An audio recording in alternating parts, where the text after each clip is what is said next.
ஏன் இந்த மாதிரி ஆபாசமான ஒரு போட்டோ வந்து அரையும் குறையமா ட்ரெஸ்ஸோட நீங்க இருக்கிறது அது தவறு தானே? அப்போ பெரிய ஸ்கிரீன்ல பாக்குறது ஆபாசம் இல்லையா? உங்களுக்கு உடம்ப ரசிக்கணும் அப்படின்னு நீங்க சொல்றீங்க. ஆமா, நான் அழகா இருக்கேன், அதனால நான் ரசிக்கணும்னு சொல்றேன். ஜட்டி விளம்பரத்துல நடிக்க போறீங்களா? நான் நடிப்பேன், எனக்கு கிடைச்சா கண்டிப்பா நடிப்பேன். இதுல என்ன தப்பு இருக்கு? ஜட்டி நீ போடுறதானே, நீ ஜட்டி போடாம உட்காந்துருக்கியா? இல்ல இல்ல, அப்ப அந்த விளம்பரத்துல நடிக்கிறதுல என்ன தப்பு? உண்மையாவே இல்லங்க. மூளை வேலை செய்யாம நீ எப்படி நடப்ப? மூளை வேலை செய்யாம அது எப்படி பறக்கும்? அதோட செயல்பாடு அது. அந்த செயல்பாடு எங்க இருந்து வருது? பக்கி பக்கி மூளையில இருந்து தானே வருது.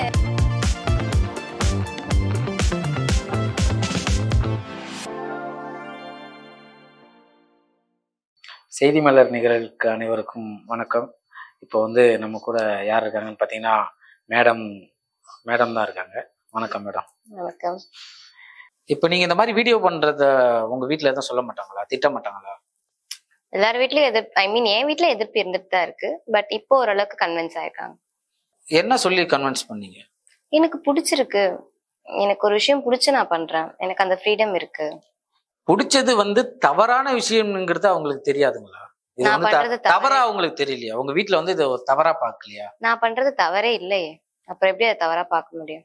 ஏன் இந்த மாதிரி ஆபாசமான ஒரு போட்டோ வந்து அரையும் குறையமா ட்ரெஸ்ஸோட நீங்க இருக்கிறது அது தவறு தானே? அப்போ பெரிய ஸ்கிரீன்ல பாக்குறது ஆபாசம் இல்லையா? பெரிய ஸ்கிரீன் வந்து இப்போ ஆவுன்னா வந்து நீங்க படத்தை வந்து கம்பேர் பண்ணக்கூடாது. படத்துல வந்து ஒரு டைரக்டர், ஒரு ப்ரொடியூசர், ஒரு ஹீரோ, ஹீரோயின், காமெடியன், அங்க ஒரு ஸ்கிரிப்ட் இருக்கு, அங்க ஒரு கதை இருக்கு, ஸ்டோரி பிரகாரம் போது அந்த ஸ்டோரியில ஓப்பனிங் வைக்கிறாங்க, அதுல வந்து லவ் வைக்கிறாங்க, காமெடி வைக்கிறாங்க, சாங் வைக்கிறாங்க, அதுல ஒரு எவ்வளவு ஒரு ஒரு நிமிஷம் இருக்குங்களா, அந்த நேரத்துல ஒரு சின்னதா ஒரு இது வந்துட்டு போகும், ஒரு ஆபாசமோ ஒரு டான்ஸுக்கு அந்த மாதிரி வந்துட்டு போவாங்க. படம் ஃபுல்லாவா அப்படி வந்துட்டு இருக்கு? ஆபாசமா டபுள் மீனிங்ல படம் எவ்வளவோ படம் இருக்கு, நேம் சொல்லணும். படம் ஃபுல்லாவே வராது இல்ல, படம் ஃபுல்லாவே எண்டுக்கு ஓப்பனிங்ல இருந்து. நான் அதுதான் சொல்றேன், ஆபாசமான டபுள் மீனிங் வார்த்தையை வச்சே ஒரு படம் எடுத்திருக்காங்க. இங்க பாருங்க, டபுள் மீனிங் தவறு கிடையாது. நானும் அதேதான் சொல்றேன். ஆபாசம், நான் ஆக்சுவலா ஆடையை நீங்க எப்படி ஆபாசம்னு சொல்றீங்க? டபுள் மீனிங் உலகத்திலேயே டபுள் மீனிங் என்றால் காமெடிக்கு மட்டும்தான் வைப்பாங்க, வேற எங்க போயிட்டு வைப்பாங்கங்கிறீங்க? சரி, சண்டையில எங்கனாவது டபுள் மீனிங்ல பேசுவாங்களா? இல்ல. சரி, இதுல என்ன கருத்து சொல்ல வரீங்க? டபுள் மீனிங்ல ஒரு சிரிப்பு இருக்கு, ஒரு நகைச்சுவை இருக்கு. நீங்க பண்றது வந்து ஒரு போட்டோ வந்து அரையும் குறையமா பண்றதுல அதுல என்ன நகைச்சுவை இருக்கு, அதுல என்ன இருக்கு? சரி, ஒரு எக்ஸிபிஷன்ல ஒரு ஆர்ட்டை பாக்குறீங்க, அதை ரசிப்பீங்களா இல்ல அசிங்க அசிங்கமா காரி துப்புவீங்களா? சுத்தி பாக்குறதுக்கு போற இடத்துல நிறைய இடம் ரசிக்கிறோம். மயிலு, குரங்கு, கரடி எல்லாத்தையுமே நம்ம பார்க்க போறோம். வண்டலூர் ஜூ போறோம், நிறைய இடத்துக்கு போறோம், ரசிக்கிறோம் எல்லாத்தையும். அது வேற. ஒரு பெண்ணை ரசிக்கும் போது அவங்களுடைய மனஸ்தாக்கம் வேற மாதிரி தானே இருக்கும். பெண்ணை நீங்க எப்படி ரசிக்கிறீங்க? ஃபர்ஸ்ட் எப்படி ரசிக்கணும்னு நீங்க சொல்றீங்க? ஒரு பெண்ணை வந்து இப்ப நீங்க இருக்கீங்க, எப்படி எல்லாம் ரசிக்கணும்னு நீங்க நினைக்கிறீங்க? அழகா ரசி. அழகானா எனக்கு புரியல. ஒரு பெண்ணை அழகா ரசி. ஒரு பெண்ணை அவங்களோட அழகா ரசிக்க 1000 வார்த்தை இந்த உலகத்துல. அழகா ரசிக்க தானே நீங்க சொல்றீங்க. அழகா ரசிங்கன்னா அழகு எங்க வைக்கிறீங்க? முகத்துல வைக்கிறீங்களா? நான் முக அழக பத்தி சொல்லவே இல்லை. முகம் அதான் சொல்றேன், அவங்க எப்படி இருக்காங்களோ அவங்களா ரசிங்கன்னு சொல்றேன். I'm not saying about a beauty thing, ஓகேவா? நான் வந்து அழக பத்தி பேசவே இல்லை. அவங்க எப்படி அவங்களா இருக்காங்க அப்படின்றத ரசிங்கன்னு தான் நான் சொல்றேன். அவங்க அழகா இருக்கட்டும், குண்டா இருக்கட்டும், ஒல்லியா இருக்கட்டும், அவங்க கலரா இருக்கட்டும், அவங்களா ரசிங்கன்னு நான் சொல்றேன். நான் அதுதான் சொல்றேன். ஆபாசமா அவங்கள கொச்சப்படுத்தி ஏன் ஒரு வார்த்தை பேசணும்? இப்போ நீங்களே சொல்றீங்க, மூவிஸ்ல வர சாங்க பத்தி நான் பேசுறேன். அவங்க ரெட்டை அர்த்தங்கள் வச்சுதானே ஒரு பொண்ணோட அழகையே வர்ணிக்கிறீங்க. ஆமா. அப்ப அத உங்களால ரசிச்சு என்ஜாய் பண்ணி வைப் பண்ண முடியுது அப்படின்னா, ஒரு நார்மலா ஒரு சின்ன ஸ்கிரீன்ல இருக்க ஒரு பொண்ணு பண்ற விஷயத்தை ஏன் உங்களால பண்ண முடியல? சொல்றேன், டபுள் மீனிங் சாங் எல்லா இடத்துலயும் இருக்கு, நான் இல்லன்னு சொல்ல. எல்லா பாட்டுலயும் இருக்கு, இல்லாத பாட்டே கிடையாது. அதுல நான் என்ன சொல்ல வரேன்னா, டபுள் மீனிங்கே அது ஒரு சாங்கு, ஒரு காதல், அதாவது அந்த சாங்கு கேட்கும் போது டபுள் மீனிங்ல பாட்டு வருதுன்னு வச்சுங்களேன், இவன் எதை நோக்கி கேக்குறான்? அங்க யார வர்ணிக்கிறேன்? தன்னுடைய காதலியை நினைச்சு வர்ணிப்பான், அப்படிதான் போகும். அங்க பெண்ணை தானே வர்ணிக்கிறீங்க, காதலி, அந்த ஜெண்டர் அதெல்லாம் என்ன? அங்க எந்த ஜெண்டரை நீங்க வர்ணிக்கிறீங்க? அங்க ஒண்ணு அது பையனா இருக்கும் இல்ல பொண்ணா இருக்கும், கரெக்ட் தானே? ஆமா, இந்த 2 ஜெண்டர்ல தானே யாரோ ஒருத்தரை வர்ணிக்கிறீங்க. சோ ஒரு பெண்ணை அந்த மாதிரி வர்ணிக்க முடியும் அப்படின்னா ஏன் ஒரு பெண்ணை நல்ல வழியில ரசிக்க முடியல? ஒரு பெண்ணை நல்ல வழியில எப்படி ரசிக்கணும்னு எனக்கு தெரியல, நீங்க சொல்லுங்க. எப்படி நல்ல வழியில அதான் சொல்றேன், அவங்களா இருக்காம ரசிங்க. ஒரு பொண்ணுக்கு ஒரு விஷயம் பண்ண பிடிச்சிருக்கு அப்படின்னு சொல்லி ஒருத்தவங்க பண்றாங்க அப்படின்னா அதை ஒண்ணு என்கரேஜ் பண்ணு. இல்லங்க, பெண்ணை நாங்க என்னத்தை கொண்டு எப்படி ரசிக்கிறதுன்னு கேக்குறேன். சரி, நீங்க ஒரு பொண்ணா இருந்தீங்கன்னா உங்களை எப்படி நீங்க ரசிக்கணும்னு சொல்வீங்க? நான் ஒரு பெண்ணா இருந்தா என்ன ஏன் இப்போ ரசிக்கணுங்கிறது வந்து இப்போ என்னுடைய வார்த்தை நகைச்சுவையா இருக்கணும், அதை ரசிக்கணும், சிரிக்கணும். இப்போ என்னுடைய ஆக்டிங், இப்போ நான் நல்லா நடிக்கணுங்கிறத வந்து நிறைய பேர் வந்து இப்போ நிறைய பேர் வந்து இன்ஸ்டாவில இருந்துலாம் சினிமாவில் நடிக்க போயிருக்காங்க. அவங்களாம் நிறைய நடிச்சிருப்பாங்க, நிறைய ஆக்ட் பண்ணியிருப்பாங்க. அவங்க வந்து அவங்க ஆக்டிங்கை ரசிக்கணும் அப்படின்னு அவங்களுடைய நோக்கம். உங்களது வந்து என்ன நோக்கம்? உங்களது உடம்ப ரசிக்கணும் அப்படின்னு நீங்க சொல்றீங்க. நான் அழகா இருக்கேன் அதனால நான் ரசிக்கணும்னு சொல்றேன். சரி, ஆக்டிங் மட்டும்னா வெறும் புடவைய மட்டும் கட்டிக்கிட்டு ஆக்டிங் பண்ண வேண்டியதானே? எதுக்கு ஷார்ட் ட்ரெஸ் போடுறாங்க, எதுக்கு கிளீவேஜ் ஷோ பண்றாங்க? ஆக்டிங் அப்படி காமிக்கணும்னு அவசியம் இல்லையே. அவங்க வந்து அந்த ஆக்டிங்க்கு தகுந்த ஆடை போடுறாங்க. நீங்க இப்ப இந்த வார்த்தை நீங்க வச்சீங்கல்ல, சோ அதே வார்த்தை தான் நான் வைக்கிறேன். என்னோட கெரியருக்கு நான் பண்ற விஷயம் கரெக்டான விஷயம். நான் மாடலிங்ன்ற ஒரு ஃபீல்ட்ல ஒரு ஜானரை சூஸ் பண்ணிருக்கேன். மாடலிங்ல வந்து நீங்க சொல்றது விளம்பரத்தை வச்சு பார்த்தாக்க, விளம்பரத்துல எந்த நான் விளம்பரம்ன்றத சொல்லவே கிடையாது. மறுபடியும் நாங்க கருத்து வைக்கிறேன். விளம்பரத்தை மட்டும் என்னோட ஒரு டாபிக் மட்டும் வைக்காதீங்க. நான் வந்து விளம்பரம் கைண்ட் ஆஃப் எவ்ரிதிங், அதுல எல்லாமே ஆட் ஆகும். ஓகேவா? நான் பண்றது ஒரு ஜானர், மாடலிங்ல ஒரு ஜானர். அது இத என்னன்னு சொல்லுங்களேன், எனக்கு புரிய மாட்டேங்குது. ஜானர் மாடலிங், பாடியர்னு சொல்லுவோம் நாங்க. உடம்ப வந்து ரசிச்சு போட்டோ எடுக்கிறது. ஜட்டி விளம்பரத்துல நடிக்க போறீங்களா? நான் நடிப்பேன், எனக்கு கிடைச்சா கண்டிப்பா நடிப்பேன். இதுல என்ன தப்பு இருக்கு? ஜட்டி நீ போடுறதானே, நீ ஜட்டி போடாம உட்காந்துருக்கியா? இல்ல இல்ல, அப்ப அந்த விளம்பரத்துல நடிக்கிறதுல என்ன தப்பு? உண்மையாவே இல்லங்க. அதுதாங்க நானும் கேக்குறேன். இது இப்ப தேவையா அந்த இன்டர்வியூல? இது நீங்க தான் சொன்னீங்க ஜட்டி விளம்பரத்துல நடிப்பீங்களான்னு கேக்குறீங்க. ஜட்டி நீ போடுறதானே, ஜட்டி பனியன் நீ போடுறதானே, அப்ப அந்த விளம்பரத்துல நடிக்கிறதுல என்ன தப்பு? கேள்வி கேட்காதீங்க, அசிங்கப்படுத்தாதீங்க. யார் அசிங்கப்படுத்தினா? ஒரு நாளைக்கு 3 ஜட்டி நான் போடுவேன். அப்ப அதுதான் நான் கேக்குறேன். நீங்க போடுறீங்க தானே சார்? அப்ப போடுறப்போ அத பத்தின தெரிதல் இல்லாம போடுவீங்களா? ஜட்டி எப்படி இருக்கோ, சைஸ் எப்படி இருக்கோ, அது கம்ஃபர்ட் எப்படி இருக்கும் தெரியாம எடுத்து போட்டுப்பீங்களா?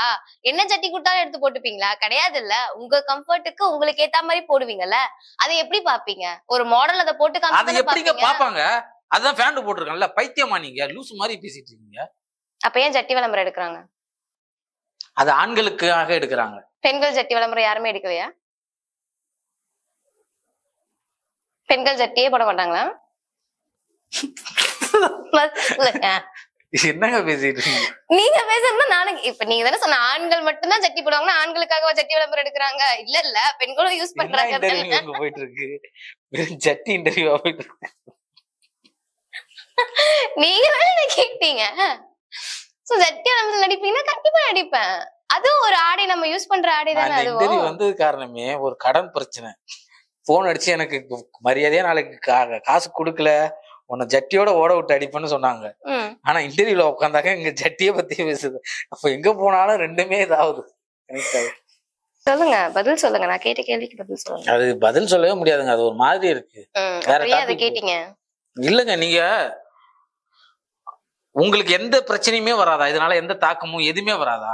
நான் எவனை பத்தியுமே ஃபர்ஸ்ட் கவலைப்படல, அப்புறம் எதுக்கு எனக்கு தாக்கம்? உங்களை பத்தி நீங்க கவலைப்படுவீங்களா? என்னை பத்தி கவலைப்பட்டதுனால நான் ஒரு விஷயம் எனக்கு பிடிச்சத பண்றேன். நாளைக்கு என் லைஃப்ல நான் ரெக்ரெட் பண்ணிட கூடாது.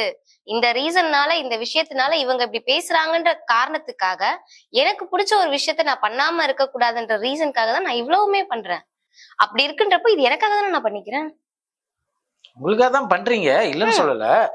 ஆனா வந்து இது வந்து நாளைக்கு வந்து உங்களுடைய லைஃபோ, சப்போஸ் உங்களுக்கு வந்து ஒரு காதலோ, அந்த இடத்த வந்து இந்த மாதிரி எல்லாம் என்ன பிடிக்கிறவங்களுக்கு என்னோட பாஸ்டையும் பிடிக்கும், என்னோட பிரசன்டையும் பிடிக்கும். அப்படி பிடிக்கிறவங்க தான் என்ன கல்யாணம் பண்ணிக்க போறாங்க. கரெக்டா? சோ அப்படி ஒருத்தவங்க என்ன வந்து அப்ரோச் பண்ணாங்கன்னா கண்டிப்பா நானும் கல்யாணம் பண்ணிப்பேன். உலகத்துல 1000 கோடி மக்கள் இருக்காங்க, அதுல ஒருத்தவங்க கூடவா என்ன மாதிரி யோசிக்க மாட்டான்?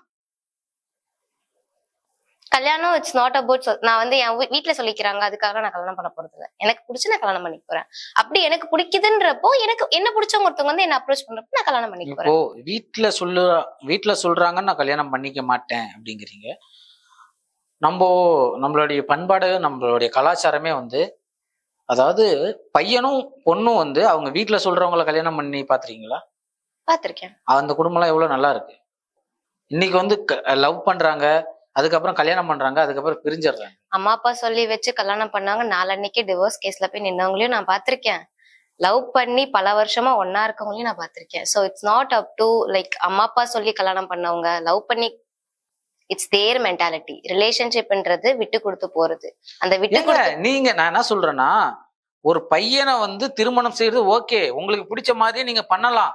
ஆனா பெத்த அப்பா அம்மா உங்களை வந்து இத்தனை வருஷம் வளர்த்துருக்காங்க, அவங்க சொல்ற கை காட்டுற ஒரு பையனை வந்து நீங்க ஏன் கல்யாணம் பண்ண கூடாது? அவங்க வந்து உங்களை என்ன பாலுங்காலத்துல தள்ளி விட போறாங்க? நான் அதுதான் சொல்றேன், அப்பா அம்மா பார்த்து கல்யாணம் பண்ணி வச்சவங்களே டிவோர்ஸ் பண்ணிட்டு தான் போறாங்க. லவ் பண்ணி மேரேஜ் பண்றது டிவோர்ஸ்ல தான் முடியுது. லவ் பண்ணி கல்யாணம் பண்ணவங்க பல வருஷம் ஒன்னாதான் இருந்திருக்காங்க. அப்பா அம்மா பார்த்து கல்யாணம் பண்ணவங்க பல வருஷம் ஒன்னாதான் இருந்திருக்காங்க. சரிங்களா? நான் தப்பே சொல்லல. It's their decision. அவங்க வாழ்க்கை, அவங்க வாழ போறாங்க. அந்த டிசிஷனை அவங்க கையில கொடுங்கன்னு சொன்னனே தவிர நான் வந்து இவங்க சொல்றத பண்ணாதுங்க அந்த அந்த அந்த ஒரு ஆஸ்பெக்டுக்கு நான் வரவே இல்லை. வாழ போறது 2 ஜீவன், கடைசி வரைக்கும் அவங்கதான். ஏன் அதுல ஒரு 2000 ஜீவனா வாழ்ந்துட்டு இருக்கோம்? அது என்ன தேனி ஈக்கலாங்க? அதுதான் நானும் சொல்றேன். தேனி ஈக்கல பட்டு எப்படி வாழுதுங்க? அதுக்குள்ள ஜீவன் தானே, அது ஒன்னா தானே வாழுது. அப்பயே அதை எடுத்துட்டு வந்தீங்க. அத நான் எங்க எடுத்துட்டு வந்தேன்? ஏங்க தேன் எடுத்துட்டு வந்து உங்கள்ட்ட நான் ஏங்க தேன் எடுத்துட்டு வர போறேன்? என்னங்க இது? தேனி ஏங்க நீங்க என்கிட்ட எடுத்துட்டு வந்தீங்க? தேனி எப்படிங்க வாழும்? பதில் சொல்லுங்க. அது வந்து தெரியாதே. தேனி எப்படி வாழும்னு கூட தெரியாதா? 2ஆம் கிளாஸ் குழந்தைக்கு தெரியுங்க. கூட்டமா வாழுங்க. ஆமா. ஆனா ஒரு தேனி எல்லாம் பாத்தீங்கன்னா அது கூட்டமா அதுக்கு ஒரு கூடு கட்டுதே ஒழிஞ்சு, ஆனா அது சொந்தமா உழைச்சி வீடு கட்டணும்னு எனக்கு தோணி இருக்கா? புரியுதுங்களா? இப்ப வந்து ஒரு மனிதன் வந்து வீடு கட்டுறான், ஆனா வந்து என் குழவி வந்து கூடு கட்டிக்கிட்டே இருக்கு. அதுக்கு வீடு அது, அதனால அந்த வீடு அது கட்டுது. ஏன் நம்மள மாதிரியே அது ஒரு வீடு கட்டலாம்ல? அப்ப அதுக்கும் நமக்கும் என்ன வித்தியாசம்? அதுக்கு 3 அறிவு இருக்கு, உங்களுக்கு 3 அறிவு இருக்கா?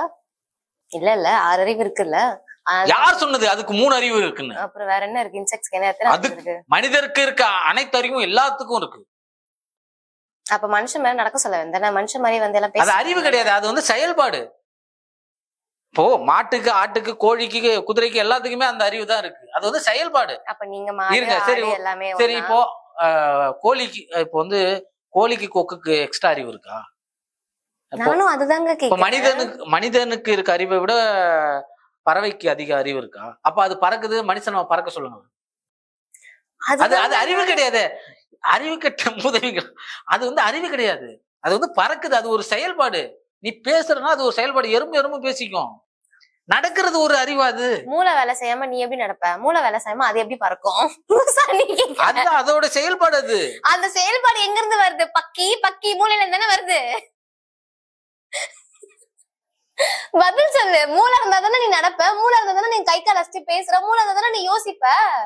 ஏங்க இப்போ வந்து எல்லா உயிரினம் தான் இப்ப வாழுது. இப்போ நாய் தான் வாழுது. நாய் வந்து அது ஏதாச்சும் சாப்பிடுதுன்னா அது வந்து அறிவு கட்டு சாப்பிடல. அதுதான் கடவுள் படைச்சிருக்காங்க உணவா. மனுஷா நான் அததான் சொல்றேன். மனுஷா அதுக்கு அந்த அறிவு இருக்கனால்தான் அது அதோட வேலையை பாக்குது. நீ வந்து யோசிக்காம எப்படி பாப்ப? நீ உனக்கு மூளை இருக்கனால நீ யோசிச்சு கை காலை வச்சுட்டு பேசுற. அதுக்கு அந்த ஒரு அறிவு இருக்கு, அந்த மூளை இருக்கு, அதை வச்சு யூஸ் பண்ணிட்டு போகுது. அப்போ நீயும் நாயும் ஒன்னா? எல்லா ஜீவனும் ஒண்ணு நீங்க தானே இப்ப சொன்னீங்க. அப்ப நீங்களும் நாயும் ஒன்னா? நாய்க்கு 4 கால் இருக்கு, உங்களுக்கு நாய் கால் இருக்கா? 4 கால் இருக்கா? இல்ல நாய் 4 கால சாப்பிடுது, நீங்க 4 கால சாப்பிடுறீங்களா? நாய் மோப்ப முடிச்சுட்டு சுத்து, நீங்க என்ன எல்லாரும் போய் மோப்ப முடிச்சுட்டு சுத்துறீங்களா? ஏங்க மோப்ப முடிக்கிறதுனால என்ன நாயின்னு சொல்லிட்டு இருக்காதீங்க. நான் கேட்டதுக்கு பதில் இல்லதானே. எல்லாரும் தனித்தனியா தானே இருக்கோம், அதுதான் சொல்றேன்.